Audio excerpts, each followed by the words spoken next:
everyone, so this is a really special week. We've got Kate joining us this week from the Floral Habit, and she is going to give us a tutorial on how to apply your pressed flowers, because we've all been absorbing ourselves and immersing ourselves in the world of flower pressing.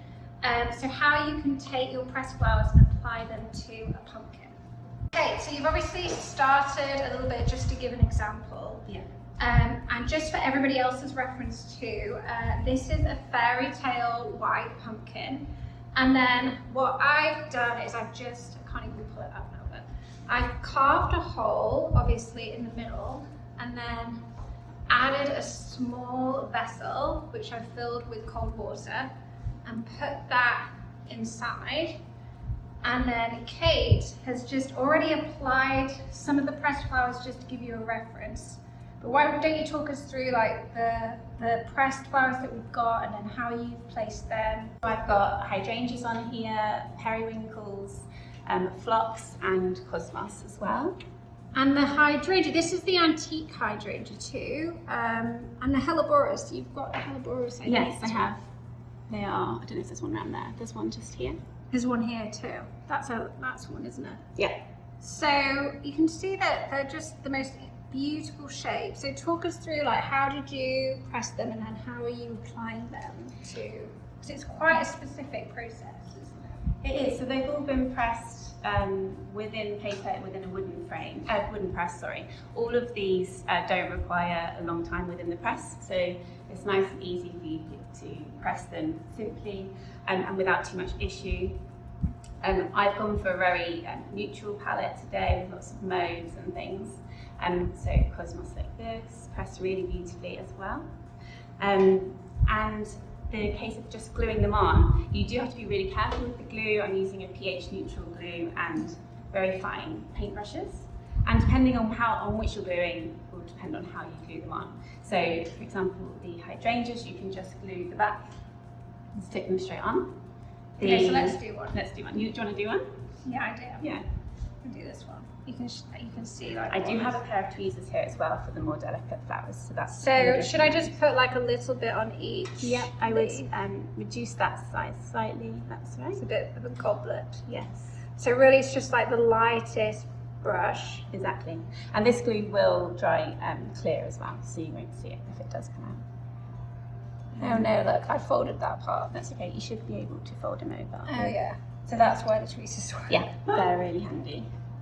And if you haven't put enough glue on that, what you can do is then flip the corner up with the tweezers and apply it directly. And then how long will they stay on? Will it stay on forever? Yeah, I have one from last year that's still sat in my dining room. Yeah, unfortunately I did keep it in a very sunny room, so it has faded quite a lot.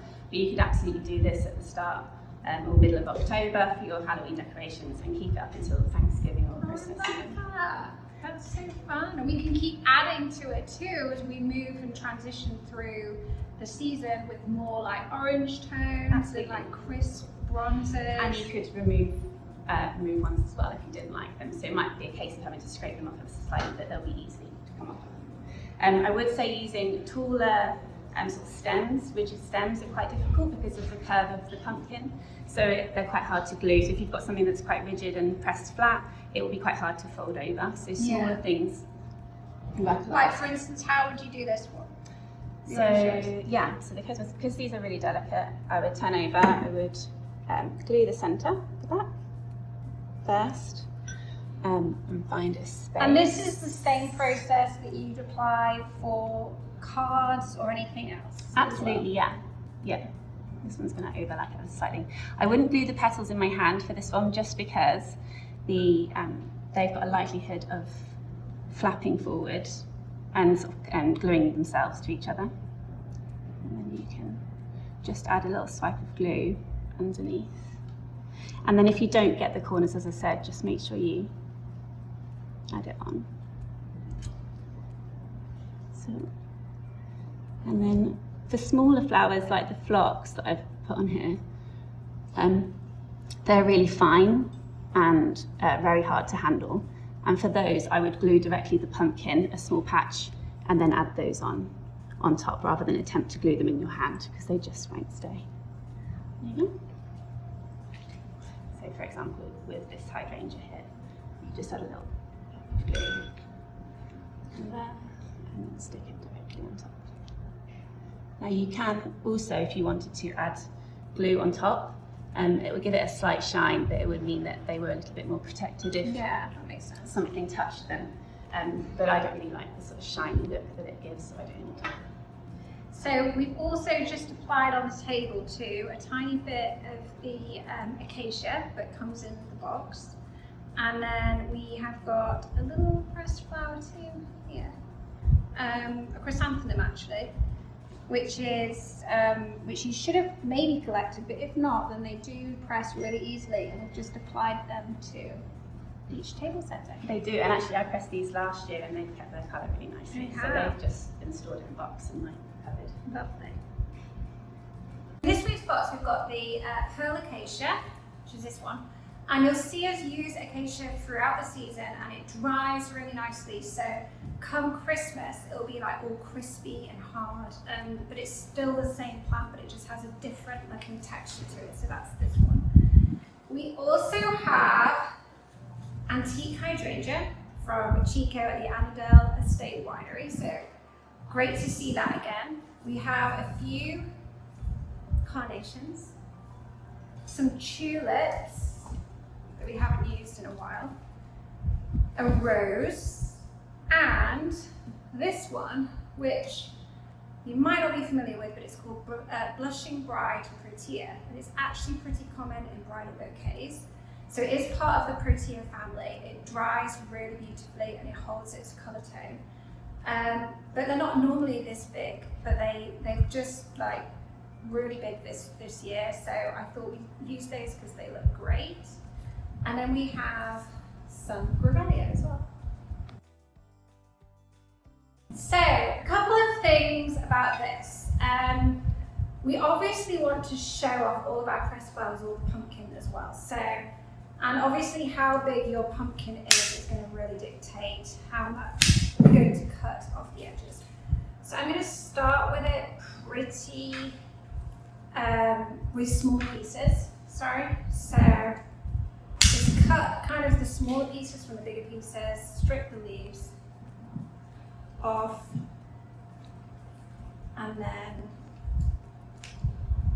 just add in to fill the perimeter.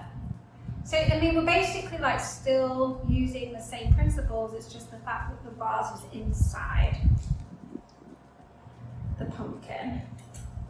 And it might be that you don't want to use all of the greenery if you do it this way. And the longer pieces, you can cut them in half and obviously use both pieces.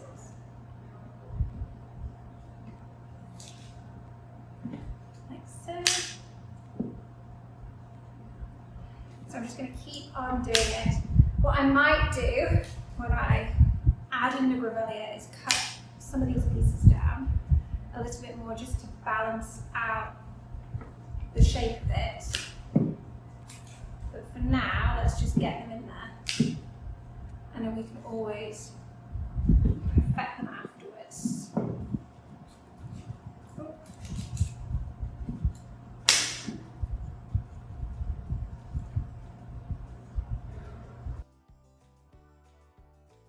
So next, we're going to add the Grevillea. So you can see that I've got some like really branchy pieces.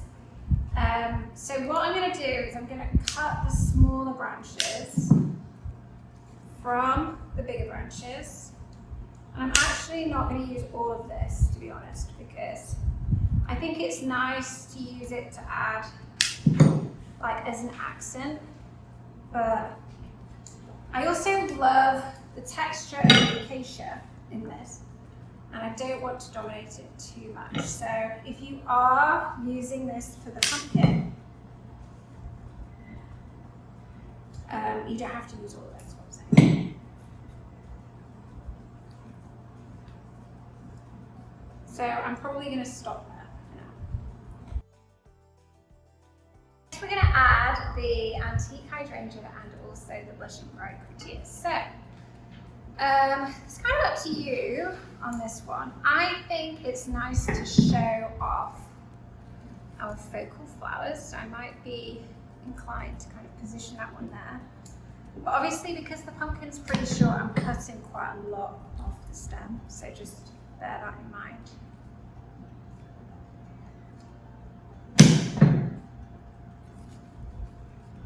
Oh, I'm gonna put that one. Might cut that one down a little bit more even, so you can see how short it is.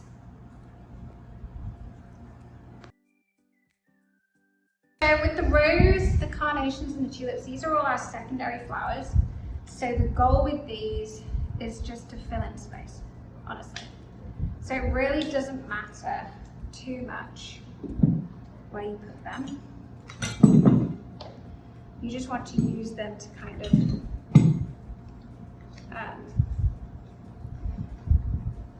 that's too tall. You just want to use them to go in and around the protea and the hydrangea. I always pull the leaves off the carnations, and you can also, if you want, just open out the petals. It's a little bit time consuming, but makes them look really pretty. Look at this. I'm just going to keep adding them in.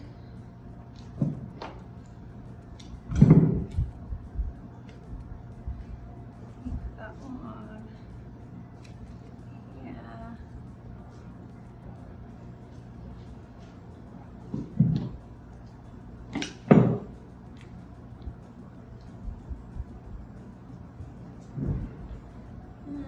Put that one in the middle.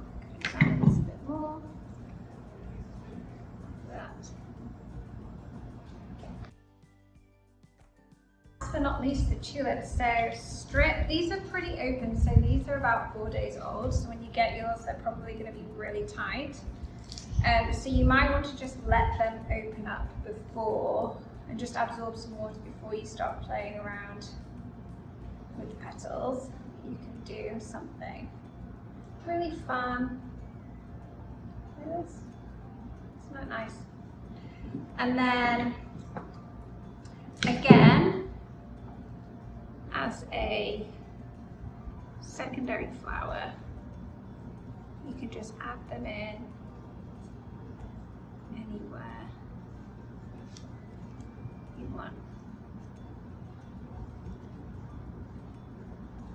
There we have it, and I just wanted to lift it up so you could see all of Kate's beautiful pressed flowers. And petals, don't forget petals. So I filled in the gaps with lots of little petals as well. Around the edge. And there we go.